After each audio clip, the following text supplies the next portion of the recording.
வாங்க இன்றைக்கி chicken நூடுல்ஸும் chicken குழம்பும் பண்ணலாம். இந்த சிக்கன் குழம்பு இட்லி, தோசை, பரோட்டாக்கெலாம் சூப்பராக இருக்கும். கடையில் வாங்குகிற பரோட்டா சால்னா மாதிரியே இருக்கும், சூப்பராக இருக்கும், செய்யலாம். 65க்கு மசாலா போட்டு கலக்கி எடுத்து வச்சுக்கலாம் ஒரு ஓரமாக. அப்புறம் ஒரு குக்கரில் பட்டை, லவங்கம், ஏலக்காய் எல்லாம் போட்டுக்கலாம். நான் தேங்காய் எண்ணெய் கொஞ்சமாக ஊற்றியிருக்கேன். தேங்காய் எண்ணெய் சமைச்சா நல்லாயிருக்கும். அதுக்கப்புறம் வெங்காயம் போட்டுக்கலாம், பச்சை மிளகா போட்டுக்கலாம். நல்லா வதக்கணுன்னா தக்காளி போட்டுக்கலாம், இஞ்சி, பூண்டு, சிக்கன் கூடயே நான் உருளைக்கிழங்கும் கொஞ்சம் போடுவேன், நல்லாயிருக்கும். இன்றைக்கி ஒரே டென்ஷனுங்க, அதனால நான் சரியாக சமைக்கவே இல்லை. எங்களுக்கு டிஃபன் சாப்பிடவே 3 ஆயிடுச்சு. நான் மத்தியானம் சமைக்கவே இல்லை. நேற்று தான் ஒரு டாகை ரெஸ்கியூ பண்ணின வீடியோ நான் போட்டிருப்பேன். நீங்கள் என்னோடய வீடியோஸ் பார்த்துருந்தா தெரிஞ்சிருக்கும். அதுவே அந்த பிரச்சனையே எனக்கு முடியல. அந்த டாகையே நான் சரி பண்ணுறதுக்கு ஆளை தேடிட்டுருக்கேன், முடியல.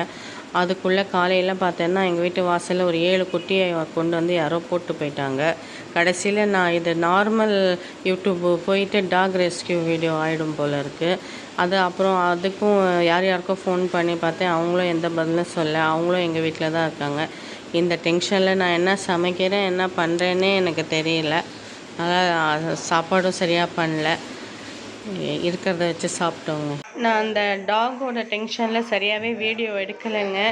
அதனால் எந்த வீடியோ போட்டேன், எது எடுக்கலன்னு எனக்கு தெரியல. ஒரே டென்ஷன்லேயே இருந்தேன். ஏதோ உங்களுக்கு போட்டிருக்கேன் பாருங்கள். நாங்கள் சாப்பிடவே மணி 3 ஆயிடுச்சுங்க.